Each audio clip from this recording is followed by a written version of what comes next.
AI in music. Do you think you know what I'm talking about when I say AI in music? Nah, I do not know what you're talking about. I do, to be fair. I'm in the music scene all the time, so I've seen a lot of what's going on. Yes. And I've seen it kind of started back before what we're seeing now, but um, it started actually during Drake's rap battle beefing before, actually, if you remember Mm. the song. And I think I Oh, might be, maybe I yeah. might be talking about something slightly different, but yeah, go on, continue. Then you're thinking about the AI music artists, as in like okay, yeah, yeah, but yeah. yeah, but that happened back when Drake had Look the at the beef juice with to face, create AI voices for people Yeah, that music artists. yeah. bro. So I'm just talking about what happened before, but now Right. No, it makes sense. obviously it's now gone to this sort of thing where there's people really making music through AI. Yes. So basically, there's an AI artist called Zanya Monet. And I thought this was a real artist, but then it's actually an AI artist who has racked up millions of streams. And if I'm not mistaken, Jacob, I'm not sure if you know, but was it like they're actually under a record label or some jazz like that? Yeah, they've been signed. Yeah. Yeah, they've been signed, and the deal was quite high as well, 2.5 million or something like that. I don't even know how. I don't They're know, being signed.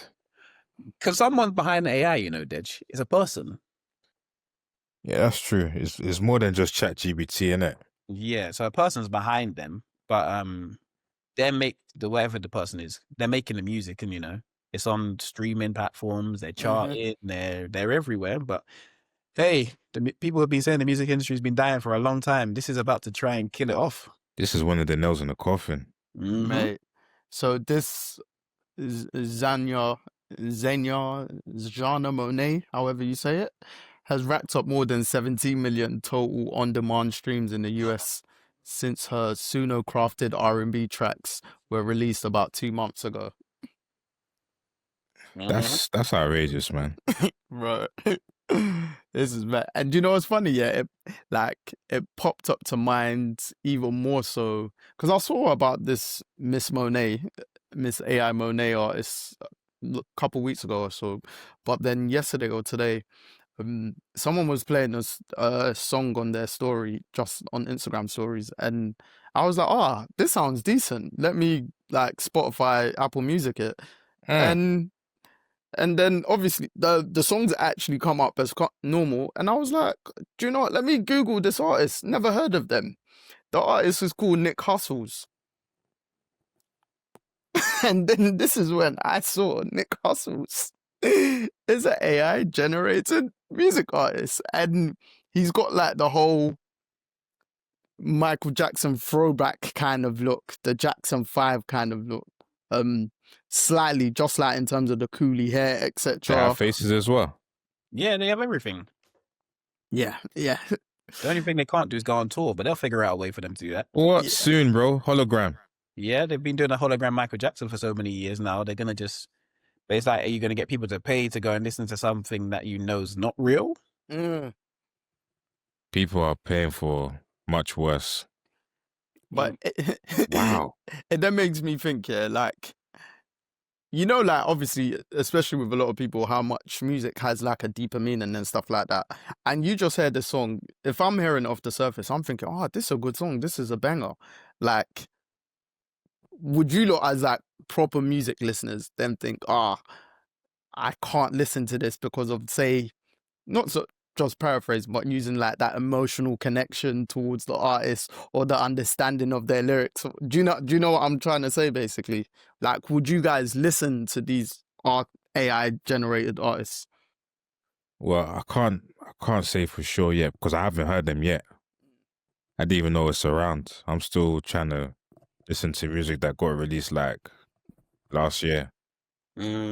So with music for me is more so a journey and a time and place. But if it came around and then they're all right, but the way I'll listen to it is different as the way I'll listen to a real artist, I guess. Yeah, I'd agree. I tend to not even listen to many things that are brand new now anyway, unless I follow the artist's journey. So I find a lot of new artists, but it's still like I'm looking into their journey. So if I like their journey, then I'm following that. I feel like for me, when I'm listening to things, it's not just because I like the song. I've got to like a multitude of songs. And I feel like that the AI artists are charts and stuff where I'm No actually, albums. yeah, I'm not listening to music in the charts, if I'll be honest. Yeah, same. Radio stuff.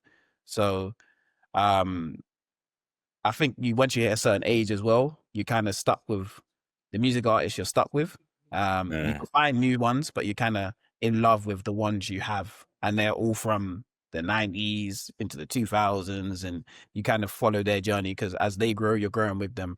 So what the AI music artist might produce might be a good one-hit wonder, but I don't have anything to resonate with that song with. Do you get what I mean? So when you're getting older, you're kind of growing with the music. You're understanding what those artists were saying to you back then and what they're saying now. So I'd probably listen because music's music, but it wouldn't give me the same feeling just because I know, not even that I know it's AI. I'm just not on a journey with that type of music.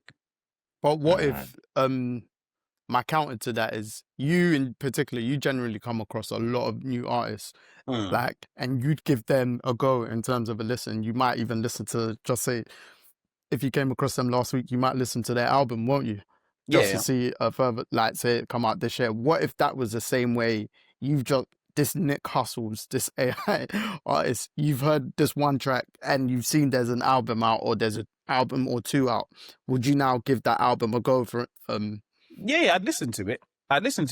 But I'd also understand. I'd also want to. As I said, I like the journey, so I'll delve deep into how they created this, right? who's actually on the vocals. Because as much as you're creating an AI artist, I feel like someone has to sing. There has to be some form of. Do you get what I mean? So there's taking something from somewhere. So then I'd probably find out. Okay, cool. You're doing this to do that. You're doing this to do that, and then you get to where you get to. So as I definitely listen. The music is music, but it would just be I can't follow a journey of an AI artist because they don't have a journey to tell me. There's no story. You're writing songs from a place of someone on the internet has typed in a chat GPT prompt, write a song for me about this, write a song for me about the weather. Do you get what I mean? There's no journey to follow. I can't resonate with the music as much. I'd listen to it and it could sound good, but that's all it's going to do. Music that sounds good isn't the music that sticks with me. It's the music that means something. Yeah. So unless there's a deep meaning, then, you know. Microwave songs, innit? Yeah. I always say that music nowadays don't stand the test of time anyway. So we'll always go back to the old school music if you really want to listen to music. Yeah. So just going back to the AI singer Miss Monet, this was from Forbes a couple of days ago. Just charted on the Billboard and signed a $3 million deal. And then they're asking, is this the future of music? That thing must be 360, bro. And like, there's a AI generated picture of her and stuff like that. But yeah, 17 million streams in 2 months. Like, I guess the label's buzzing because they ain't got to deal with anyone. The music can come out whenever they want it to come out to. I don't really know who they're paying. They're paying the tech company essentially, or the person that's pretty much. Monet was created by a 31-year-old Mississippi native poet and design studio owner Talisha Jones using Suno, a chat GPT of sorts for songwriters, allowing her to transform her lyrics into music. And they talk about like how some of her songs have reached top 10. So it's basically what you were trying to say at the beginning in terms of like, in relation to Drake, some artists going down that route, but now she's just using a computer instead of a person, right?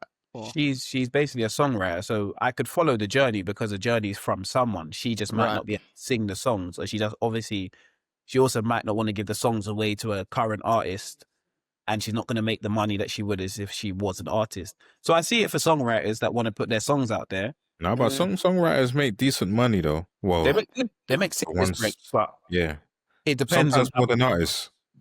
Correct, but you also have to sometimes let the artist have the rights to the song. You get what I mean? And you're never going to get the full credit. You will monetary, but you know, some people want more than a monetary credit for this is my song. I wrote this. This was my words. They just sang it. You get what I mean? So like Babyface, for instance, Babyface wrote the whole of 90s R&B. If like really and truly wrote the whole of 90s R&B, but he just gave his songs away. So in your head, you're thinking, oh, okay, well, that's that person's song. That's that person's songs. Really and truly, it's Babyface's song. So I feel like this woman probably wants her name to be behind it. And you can follow that journey because it's from her. But she obviously true. wants to be her songs with her exact... She wants full ownership in it. And her exact feel on it. Do you get what I mean? She can now direct them how to sing the song. Because, you know, you give a song to Rihanna, she's going to sing it different to Beyonce. But you might want the song sound how you heard Jennifer Hudson sing it. So that's what she's probably thinking about. That is, boy. I didn't know. I didn't know it was gonna be like this, Joe. Bro, like, again, I remember seeing it a couple of weeks ago, and I was like, "Oh, really?" And then just actually searching up a song, I was like, "This sounds good. Let me see who this artist is. It might be a song of the week thing." And yeah, I weirdly felt a type of way of picking my song of the week via the AI song, but Wow. I did a The soul is slowly coming out of things. Yeah, but Slowly coming out of creative things. do either of you think like this is actually the future of music? Are we losing like the old school substance aspect to it? Or like, again, like you said with Talisha Jones, she might just be a sick songwriter, but maybe don't have the voice to portray it in that sense. So I think this is a future category for music, or a future genre within itself for music. Then I feel like it's going to get to the point where someone can just they can just sing and have a guitar, yeah, then people will act like that's like the next sensation because they haven't heard it in a while. But that's for like future to come if this is what it's going to be for some artists. But the game is changing, but damn. I don't want it to change. I don't want it to change like this. Do you know what though? I feel like I don't think it's gonna. I think it's gonna change, as Dej said, it's gonna change a small amount of things.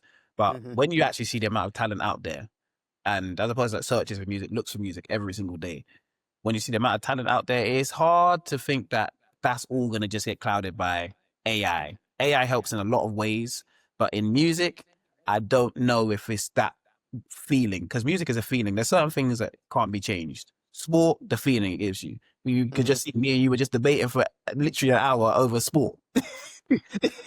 So music is a feeling. Like there's certain feelings that you get from certain things that I don't think AI can take away. And I feel like music's one of them, because when you see someone strumming a guitar, playing a song, bringing you back to somewhere that you thought of or where you were when you were 16, there's something that connects you with that. And I don't think AI is going to have that connection. So yeah, you say that though, but when you grew up in a generation that never had the connection in the first place, how are they even going to connect? They connected to NBA YoungBoy. Because we've had generations of music, but young ones now, that's probably like 8, 9. They're going to hear this thing, be like, oh, like, this is so sick.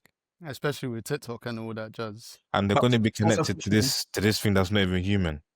But TikTok's pushing the good music as well. Like it is pushing the right things. But it depends on how you grew up. Obviously, you listen to music a certain type of way sometimes because of how your parents listen to music.